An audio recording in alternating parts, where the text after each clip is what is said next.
Well, good morning, everybody. Thank you for welcoming me so early in the morning. This is not my normal morning. I would not wake up so early, but I'm so happy to be here and to see a lot of familiar faces as well. Yeah, so let's get into it. So today I just wanted to give my personal experience and observation. I am a social scientist through training, through studying. So what that does for me is it allows me to interact with the world through this lens of observing and then analyzing.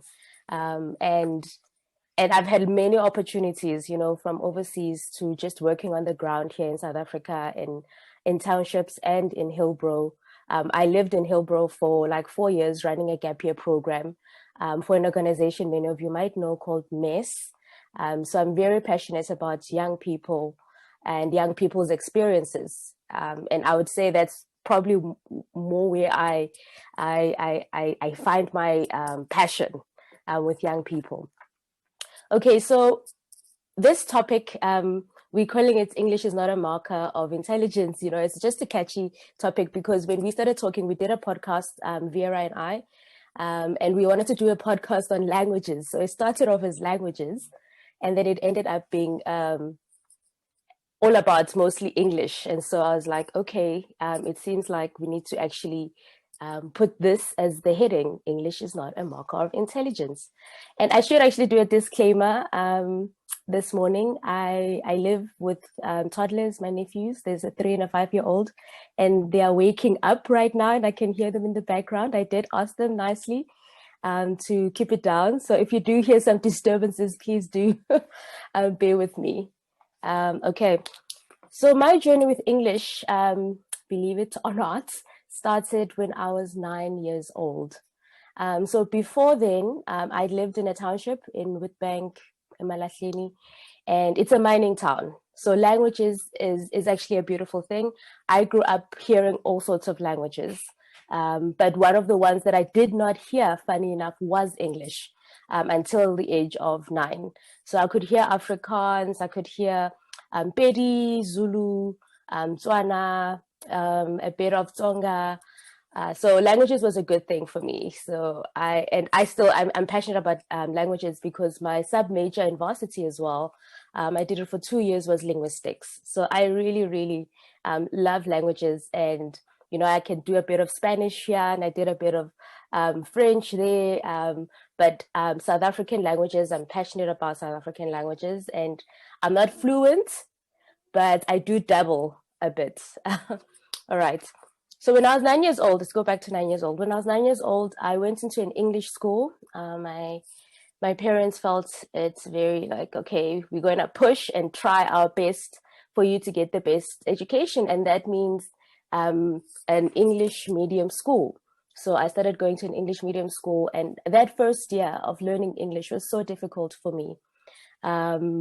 But I was young enough to adjust, and I remember it took me about 2 years to learn pronouns because in our language we don't have pronouns. So I was like he, she, everybody was there. I would just have to guess.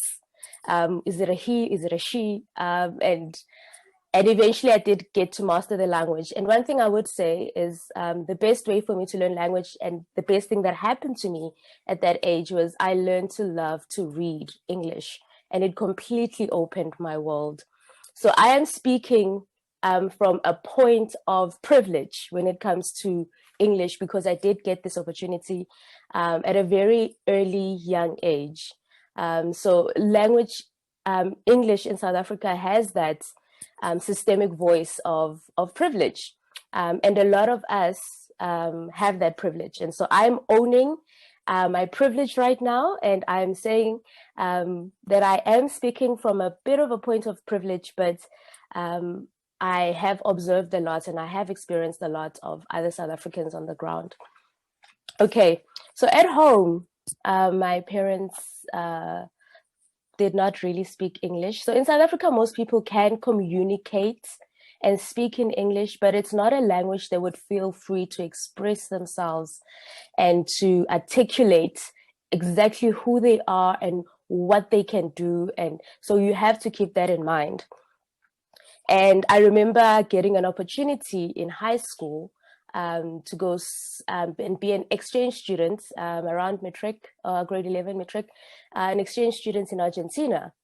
And the experience about Argentina was that when I arrived in Argentina, I could not, like Spanish was like, what is this now? And I lived with a family for a part of the time that was, they traveled, so they knew a bit of English. And then the second family, though, that I lived with, the dad, I remember, was a judge, and the mom was a dietitian, but they could not speak a word of English. And so we had to communicate, and we had such beautiful time communicating, where we used, so I could just, by then I could just say a few words, but not string a sentence. So I would use few words and express myself through my hands and my voice to communicate so that she would get my heart. And I remember us having a wonderful conversation, and I was sharing a bit about apartheid, and she was sharing a bit about her experience of the military when she was in varsity, and just how that just traumatized her. And we were just crying, we were connecting, and the English language is not there. So to me, that explained to me how important it is to see a person and to engage and connect with a person, and not allow language to be a barrier or to be something that is like, oh, let's just stop at this shallow level. Yeah. So I moved on to varsity. I went to Wits, and I think it was probably when I got to varsity that I realized that language can be a very disadvantageous. You see, my English is still struggling. And I remember struggling with written reports, because when I speak in Zulu, there's a different rhythm and there's a different way of even thinking. So like when I write essays, I like to start with the end and go backwards, but I had to do it the other way. And I still struggle with that concept even now. And to say what really, really, really hurts me was that I struggled with essays. So I knew my work. I knew if I had to speak it out, I could, but my language capacity in my written language was struggling in that sense. And now it's better because I blog and I write poetry and I can write in my own style. So I'm more confident in my writing. So and I must add that was so hurtful to me that I never was able to even want to pursue all these postgraduate masters and PhD. It just sounds very traumatic to me because the academic style of writing is really not. It's almost like I'm a bit dyslexic in that sense. So in varsity, people had to present, and I was meeting a lot of people who actually went into who were in township schools, and their command of English was not as fluent or as wonderful. But I met some really, really smart people, and but English was not something that they were confident in. So you could see the insecurity in engaging, and so they would be a bit more quiet, and it was an issue. And that's the start of seeing it in a systemic, right? And then you move into the workplace, and by the time you move into the workplace, it starts with the interview. You go into an interview, you are panicked. You are panicked, and I was panicked. And the first thing that goes when you are panicked is your language coherence, especially English, out the window. So I know I'm having an emotional anxiety when my English starts to really struggle. And now imagine people are coming in. English has never been something that they felt free to express their intelligence, free to express their work, free to or able to, and how hard that would be. And I understand that English is important. It's global, and it's good to put some work into it because it opens a lot of opportunities, and it can bring economic sustainability to your life. But I just want us in this conversation to just consider what it would mean to look beyond that first face-to-face language of English when you meet a person, when you interact with a person, whether at a grocery store or at a parking lot or anywhere else. So I live in the township right now. And I can tell you that we do not speak English here. So there's a lot of, in my township right now, there's a lot of Pedi. I'm a bit north of Joburg. There's a lot of Pedi and Vinda, very few Nguni people speaking, and I'm Nguni speaking. But people, we communicate. So I will speak to my Pedi neighbor in Zulu, and she responds in Pedi. And that works for us, and we are able to express ourselves, and we understand each other, because as you build a tolerance for the other language, you're actually building a vocabulary as well for that other language the more you are exposed to it. So that is how I have also been able to pick up and grow in my language, in all the other languages in South Africa, because it's very important to me that I am not relying on English as the lingua franca of South Africa, because I want to be as inclusive as I can to everybody around me. So I can tell a story as well, because English in the township can be regarded as, oh, okay, excuse me, you parading your privilege.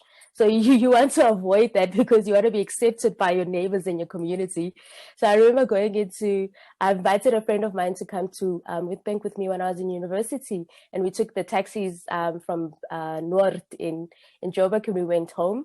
And in the taxi, my friend, she's Sutu from Welkom, and I'm from Witbank, and therefore we use a lot of English. We mix. And I don't know why, but it felt to me like she was speaking mostly English in the taxi, and I was getting embarrassed by it. And I kept on trying to send this thing that, can we just not speak English, without it being obvious? Because I could feel, maybe I could feel judgment, and people maybe thinking we think we're better, we think we are all that in the taxi. So there's this thing as well in the taxi, that you don't want to be speaking too much English. I mean, the taxi drivers will respond to you. I mean, like, that person there with your English, excuse me, what are you, so you want to control your level of English as well in certain environments. And so when I was in, around that time, I would go home as well and help my aunt. She's an English teacher, and she has been an English teacher for the last 25 years for grade 11 and matriculants in her in a school in Witbank. And when she would ask me to just help her with some of the papers, I was shocked by the level of English there. And that also opened my eyes to realizing, because she would tell me that these kids are doing really well in like your maths, but the English, and I would ask myself, how are they going to cope? Especially if you're going to do something, let's say like a BA in writing essays, but it's brilliant minds. So we're losing a lot of brilliant minds because of this language thing. And it's a complex topic. I'm not saying it's a good thing or it's a bad thing. I'm just saying that we just need to be aware of the complexity when we're engaging with either colleagues, employees, employers, neighbors, and people at the church.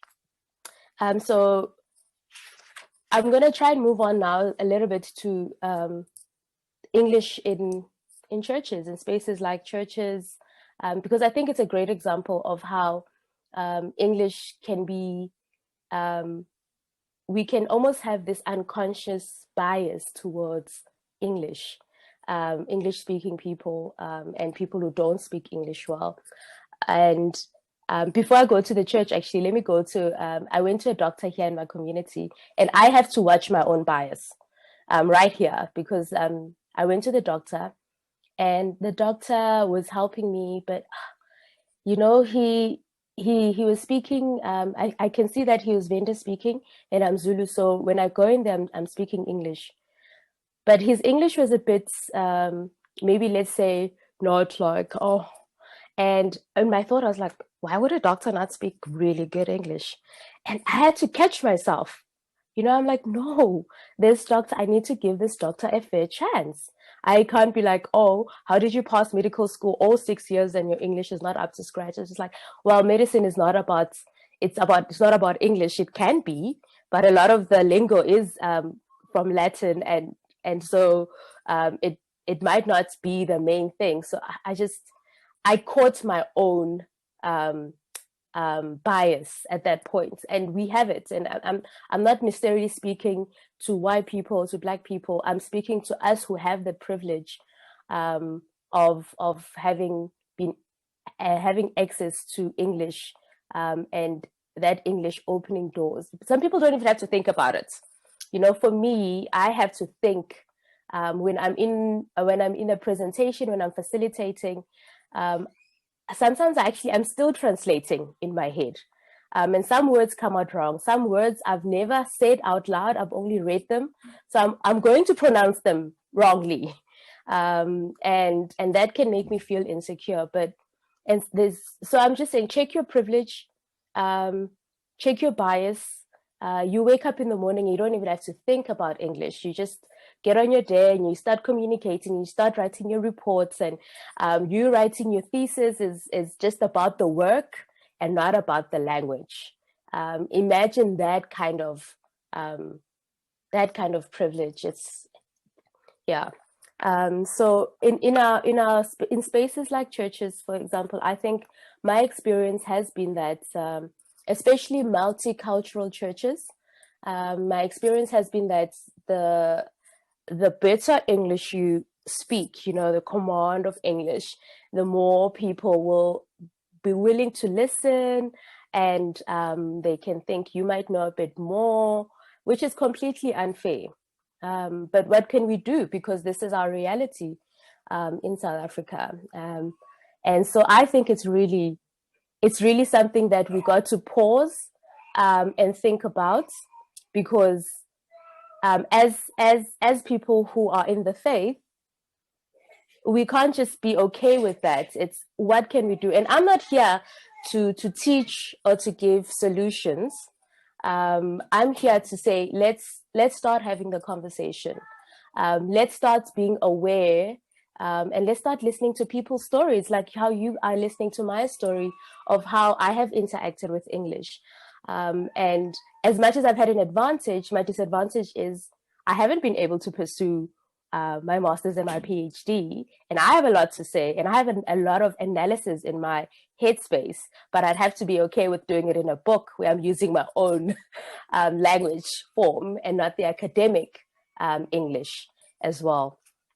So, and I think in the churches, it's easy to not build relationships because there's a language barrier. And so it's once someone, you're unable to communicate with someone.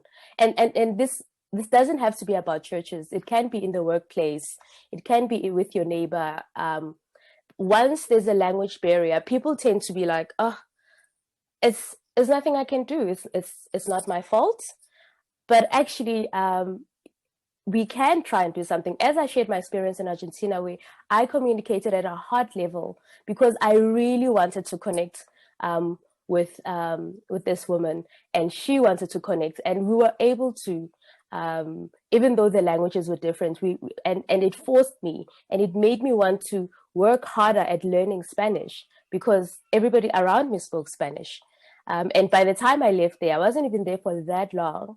I could speak a bit. I wasn't fluent or anything, but I could speak a bit of Spanish. And so with South Africa, with so many languages, and someone will come and say, yeah, South Africa has so many languages, and Zulu gets more airplay on TV, on radio, and even in Joburg. In Joburg, you'll find that people speak lots of languages, but the Zulu-speaking people, they are accused of being the most intolerant when it comes to languages, because it's either you speak to them in Zulu or not. They don't really care. Whilst you'll find a lot of Tswana and Sotho, they will attempt Zulu, and it might sound funny, it might sound weird, but they will attempt Zulu to communicate with you. And we have that in the township where we all try to speak each other's languages, just so that we can accommodate, because we are very aware of how language can be so divisive and can break. Oh, there's a lot of crying in my house. I don't know if you could hear that. No? Are you good? Okay.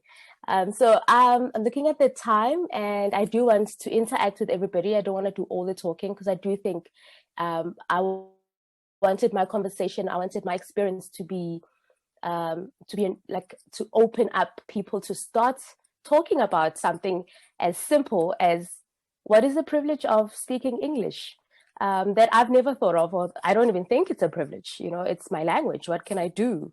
But in conclusion, I just think Black parents, I mean, my parents barely had money, but they took everything they had and took me to an English medium school. I mean, the transport alone was equal to the school fees because it was so far away. And, you know, so food, you have to lower the standard of food and the portion control. So at my house, I always talk about portion control, but I was able to go to a really good school. And my parents paid, and they used everything they had to pay for me to be able to go to the school and be able to have the opportunities that I've had. So we parents and South Africans do understand the value of English, as it pertains to the global and how it opens up the world to people. But I want us to check our unconscious bias. So mine is a bit conscious, but for some people it might be unconscious. So I would ask you, do you feel safer and calmer when you address someone who speaks good English and you feel like, oh, I can connect with this person, you know? And there's nothing wrong with that, but I want us to be able to talk about that. And the thing that I'm calling us to is, let's have grace to make a person feel wanted and like they belong, irrespective of whether we are able to communicate with them or whether they are able to express themselves fully. Let's work hard to help people to express themselves fully when English is not a language that they are comfortable in, because sometimes their English is not bad because they're not confident. Then they start, as I say, panicking. So when you bring someone at ease and you don't dismiss them after a certain time, like, I can't talk to you, and you keep trying to have this conversation, and you actually tell them, speak the English, feel free to speak, and you don't just say, oh, well, that's as far as the conversation can go. Oh, okay. And work to know the person beyond the language barrier. Yeah, so with that, I would like us to talk a bit more about what have you noticed in South Africa? What is your experience and what questions do you have? I do see there's a hand raised.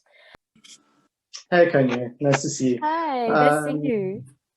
So thank you for sharing your story. I just wanted to say that hearing your story in a level of detail brings a reality to what is a very abstract thing for me, and possibly for other English first language speakers. That like, wow, I had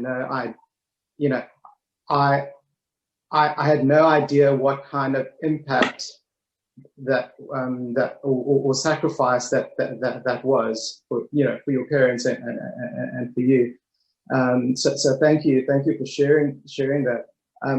The thing I think that highlights to me in the last couple of days with in work inclusion training and that kind of thing as well is that there's an immense burden on those without privilege to be able to, and an unfair burden to be able to relate their stories, to bring the reality to the situation of those who have the privilege, and it means that we as privileged English speakers in this case have to work need to commit to work so much harder to allow that to happen. The burden on somebody who doesn't speak English to bring that reality is so great.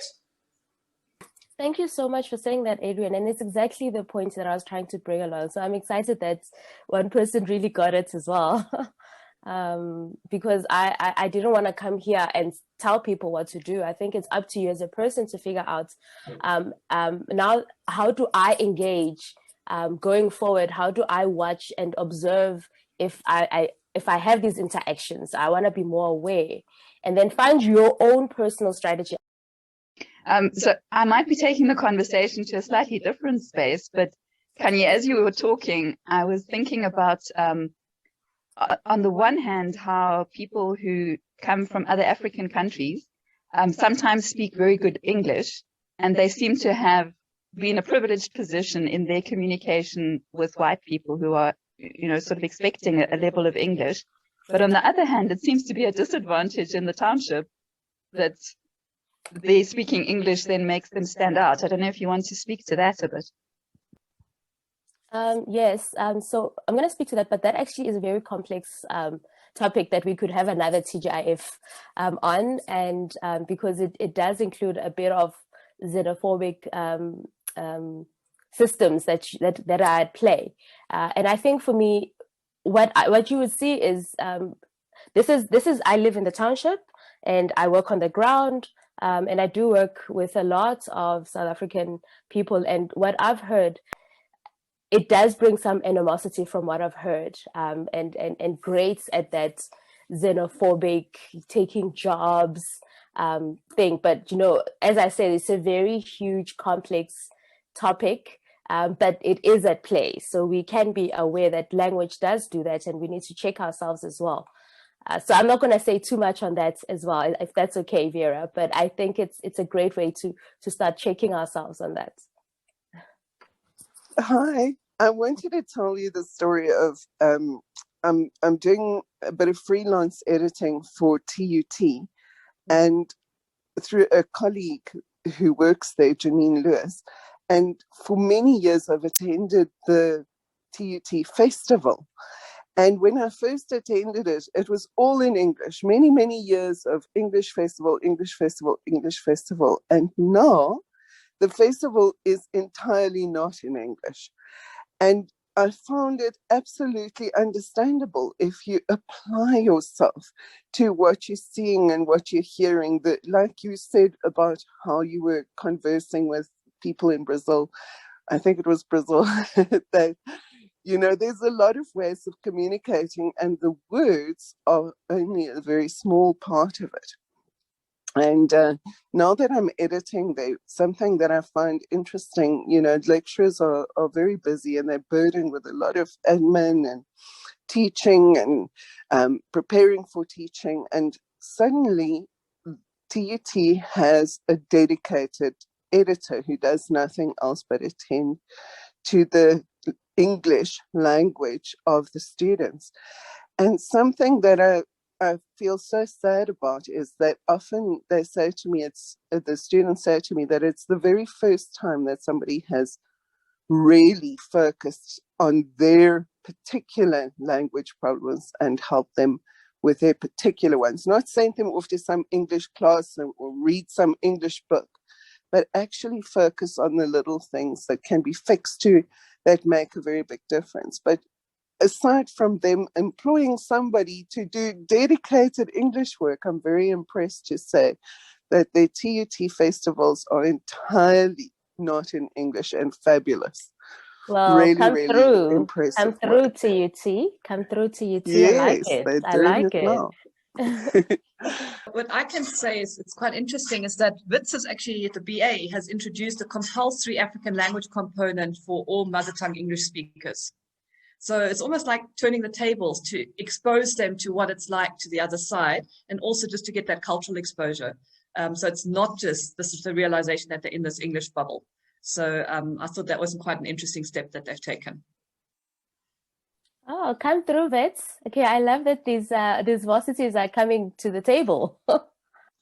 Yes, I had a very interesting perspective on this in Mozambique. So in Mozambique, there are all of the indigenous languages, and then you have Portuguese, the common language, and then English on top of that. So a very senior person told me once that, she has to think in Shangaan, she has to translate that in her mind to Portuguese, and then she can translate it into English and so on. So that's, but perhaps the key to this is somebody alluded to this, get to know the person. I wanted to get everybody together, and I started asking them, do you do barbecues? They had no idea. And I asked them, do you grill sausage? Still no idea. And at some point, somebody asked me, oh, you mean, do we braai wors?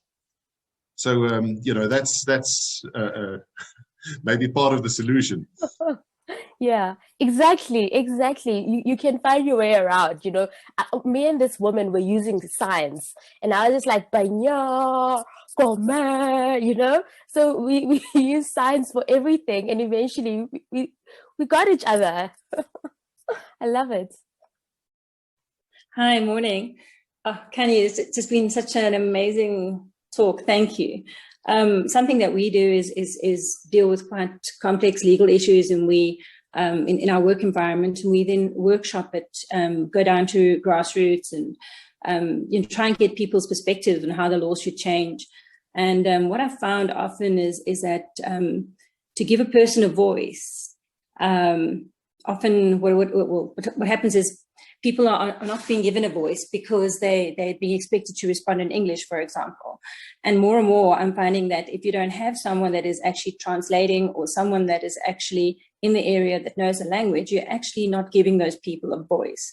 And that really is concerning me. So it's almost like this. Prior to 94, I had the privilege of going to university, but I had to go in Afrikaans, and everything had to be done in Afrikaans. So even the Latin, so you translated from Latin to Afrikaans to English and backwards to try and understand what was going on. And yet it was an amazing privilege. And people are being not given that privilege because of language. And I don't know whether one should be moving more and more towards trying to making English more well known, as opposed to actually getting our languages that are recognized in the Constitution, giving them that proper place. And I'm not too sure how we do that, because I know that on a personal level, I engage with various people from various languages, and I'm trying to say good morning in various languages as I go to work, but that's not enough. And I don't know, for me, as I say, on a deeper level, on giving people really that voice. I don't know if you could maybe chat about that. Yeah, so I feel like in South Africa we are very flexible, and we move with the changes, because pre-94 the lingua franca that would get you jobs and whatever was Afrikaans, and now we are with the global in English, and it's still going to change. In the next 10-15 years, who's to say it's not going to be Mandarin? So what does that mean? I do think that we should focus on global languages, because it opens us to the world and not just to be local. So I do think we should invest in English, and it's not the government's job. If we can all contribute into this. So if you are an English first language speaker and you do have a colleague that you can walk through and not just be frustrated, your reports are rubbish, but say it's my responsibility as a South African to work along with this person, whether it's the person who works for you or at church. But I think if we all took a collective in saying, let's help people who need access to the world, to the global, to express themselves, and then that would be my solution. But I'm not saying that's the solution. Kanye, one thing you didn't sort of really pound on all that much is to tell white people to learn a local language. If nothing else, I've sort of made a few terrible false starts, and always given up quite early. And, also I think a clear indication of the privilege, right? I can afford to give up. I don't have to press through. But if nothing else, it's given me some indication of, just to see how much I suck. Some indication of, if somebody doesn't speak perfect English, that's totally fine. And I can have a lot of patience for that. If I notice how bad I am at trying to do the inverse. So I didn't want to do that because I've been doing that for so long that I just feel like it doesn't work. So that's why I was trying to tell my story and how I have engaged with languages that were foreign to me, like Spanish. But what I can say is try and the people that you interact with, allow them to interact with you with whatever language they're speaking, especially if it's people that you interact with all the time. And you'd be surprised at how you can actually conversate and pick up words as you go. So let someone speak to you, Torsten. If you're always bumping into me, let's speak in Zulu. And you'll see that a lot of Zulu borrows from English, so we could understand one another. But when we can't understand, and then we translate. So I just think, I'm not going to say go and learn a language, because that seems like so much energy and so much work, and we don't have capacity. We live in Joburg, we live wherever. So I'm just saying, start interacting with the people in your life in their language, and you will actually see the growth. That would be my solution.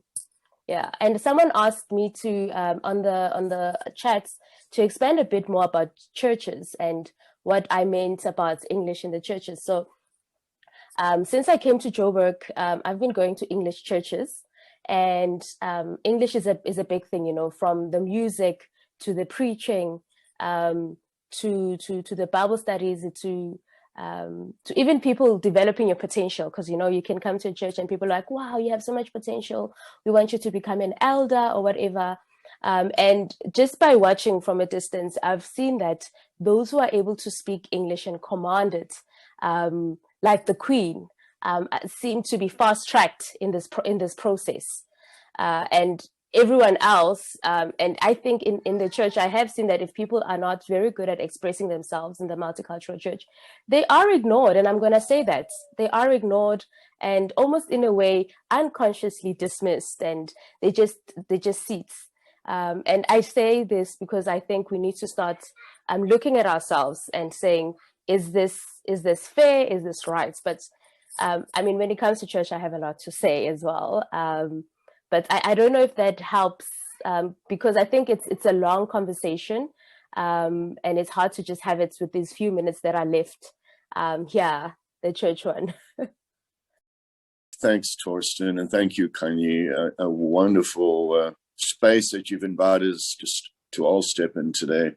Yeah, back to the church discussion, and I was thinking back to when we passed it 20 years ago on the highway down in KZN.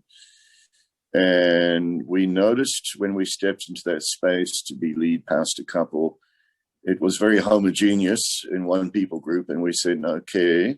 So we broached it with our leadership team by saying, who all lives in this community where we are based? Let's accept there is a lingua franca in English, but does that mean we are not welcoming of other people groups? And we started there, and it was interesting as we became vulnerable and willing to take risks and build a worship team, for instance, that was diverse and so rich in texture with multicultural makeup. That began to say to people who might step into the worship service on a given Sunday, oh, there's other people like me here. And we found that young Zulu speakers who had matriculed in English said to us, we would rather come and worship here in English because we're comfortable with it. Our parents go back to the townships and worship in the mother tongue they are comfortable with.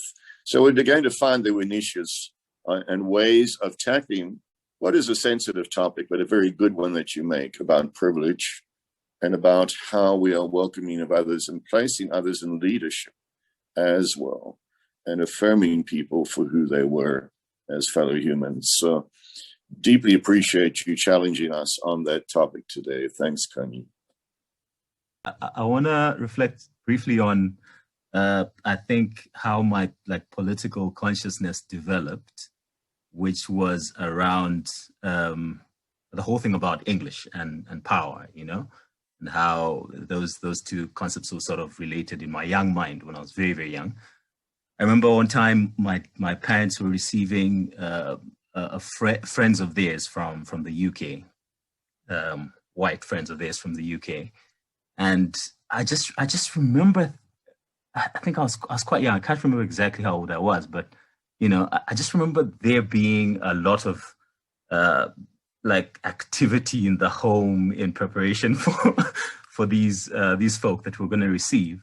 And everything was kind of spick and span, and everything was cleaned up. And I just remember those more than what I considered the usual kind of preparation for people visiting, right? And I remember we had to sort of as the children, because I was kind of learning guitar then, we had to do like a little performance thing when they came.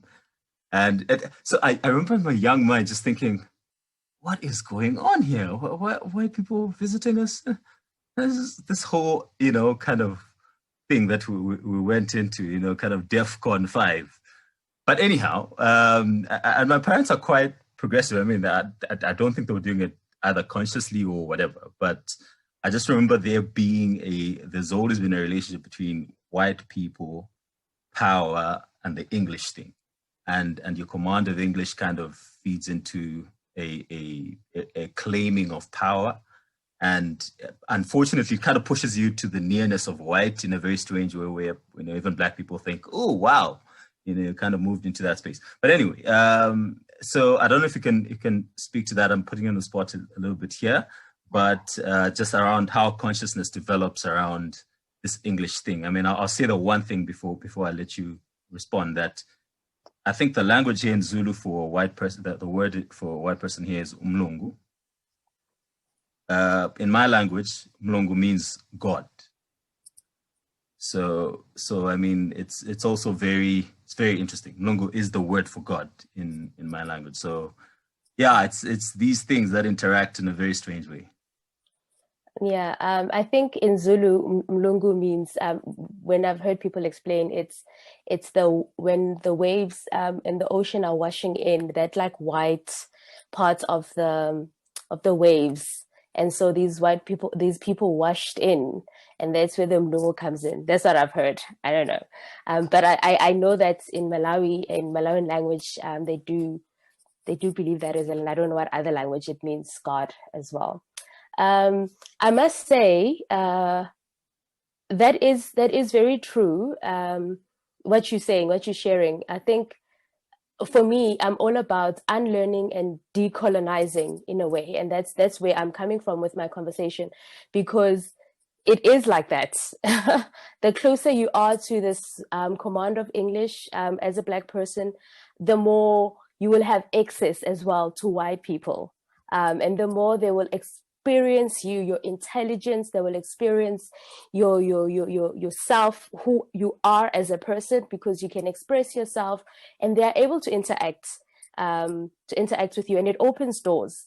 And I'm going to actually go back to Afrikaans and say, you just have to watch Afrikaans to see this. If you speak Afrikaans in South Africa as a Black person, and you go to firms that and you speak Afrikaans well, you went to an Afrikaans school and you speak like the real Afrikaans, like, formal, beautiful Afrikaans, the opportunities that open for you, the promotions, language does have that, and English does do that as well. It gives you access in South Africa, and that's why I was saying this is a very complex conversation, very political, but I didn't want to touch on the obvious as well. And I actually like speaking to almost Black people and say, let's unlearn this and not define ourselves, our worth, our intelligence with this language called English. Let's learn English and let's master it, but let's not define and place our worth with the language. And that's where I'm coming from, the unlearning of this. Just a thought that I had, is technology providing an equalizer in terms of, and yes, I sort of thinking about it, recognize that there might be a different kind of privilege in terms of access to technology. And I'm thinking more young people have greater understanding and use of technology. But if you look at emojis and all these other means of communicating and having apps that translate right then and there. I know in Mozambique, we had to use apps, for example, we type in English and it gives the Portuguese or something like that. Is technology able to provide an equalizer? I would actually say, from what I'm seeing with young people, is that when you go to varsity and when you're engaging with it in an academic level, yes, you know, Grammarly, I think I use that a lot myself. So that technology is helping in that sense. But when it comes to things like social media, I find that a lot of the teens or young people are creating their own English language. Like there was this thing in South Africa that used to be called Mixit, and people had a Mixit language where now they would, to hide the spelling, they just remove the vowels, and they just, when they send each other messages as well, they're just sending each other. So then you can't, most of the time I'm old enough not to be able to read those messages, but they've created this lingo and they can understand what they're saying to one another. I think you get that. So it's both, I think. I think those who have access to the technology and know how to use it, they benefit greatly from it. But there's still large numbers of people who do not know or have access to it. So we're still a bit behind, yeah. Hi, I just wanted to comment on, as a Black parent myself, being aware that when I was growing up, I learned that English is the end all and be all. You know, like if you know English, especially in the township, then you are automatically better than everyone else. And now growing up and having my own kids and just having that awareness of, no, they do not have to know English better than their home language just to prove to everyone that they are better. And just fighting to teach them that, so that they don't grow up like I grew up thinking that English is better, but for them to know that no, Zulu is good. It's nice to speak English as well, so you can communicate with other people, but Zulu is just as good. Yeah. I want to actually reiterate that point, because I'm helping to raise my nephews as well, and they go to an English-speaking school, and it's very important for us to make sure that when they come home they speak Zulu, and they don't want to, because they spend most of the day speaking English and they are learning to express themselves in English, but when they come home it's almost like laziness now, not wanting to speak Zulu. But it's just, as a parent, we have to work so much harder to insist. And a lot of parents are struggling. And I think I mentioned this at some point to you, Torsten, that you find that nowadays, those of us who've had the privilege, and friends of mine, you'll find they marry to one another, but they speak different languages. So they communicate together before having kids in English. And so their kids start speaking English and they miss two beautiful languages because everybody in the house is speaking English, because it's easier. You know, but actually in the long run, it's depriving a child of learning 3 languages, you know, because I think people don't understand that children before the age of 6, they can cope and pick up 3 to 4 languages even. And I think there's that misinformation happening, that we really need to work harder as parents to insist and fight that our kids speak these home languages, these mother tongue languages that are their lineage. Yeah. And then just to latch onto that, Vera's comments on the chat, I remember hearing from an English teacher that learning your home language well gives you the best basis for learning other languages later. Yeah.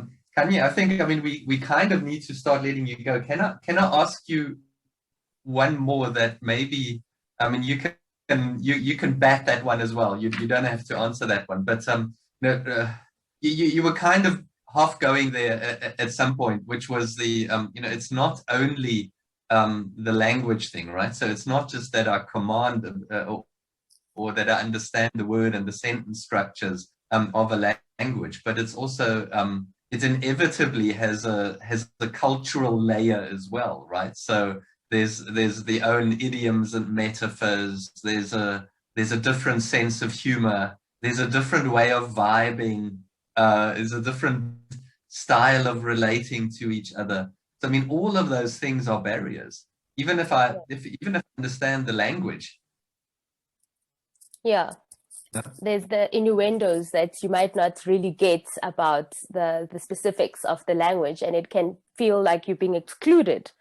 you know, and or you might even feel like you're the butt of the joke. If you're not if you don't trust the people, you don't know the people. So I get that. I think for me with English, there's insecurity as well, because you are expressing yourself in a language you don't know. Imagine praying in English because you're in an English speaking church, and you just want to speak to the Lord in your home language, but you know that people are sensitive to you speaking your mother tongue in the church. It might even grate some people wrongly, because some people are not even enjoying African music being sung in the church. It's like, why come to an English speaking church if you want us now to include all these languages? You know, that's why I was saying spaces like the church are so political when it comes to English. Actually, I would even say the church is more political about English than a lot of other spaces.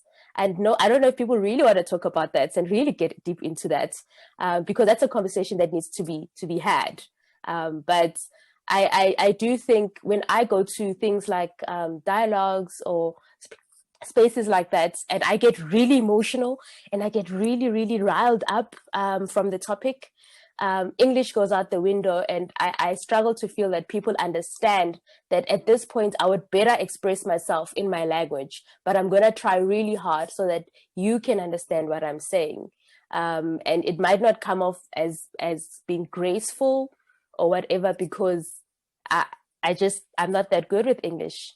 But I think when white people do it, I expect it. It hurts me more when us as Black people do it to one another. If I had to be honest with you. And that's, as I said, that's where my biggest focus is.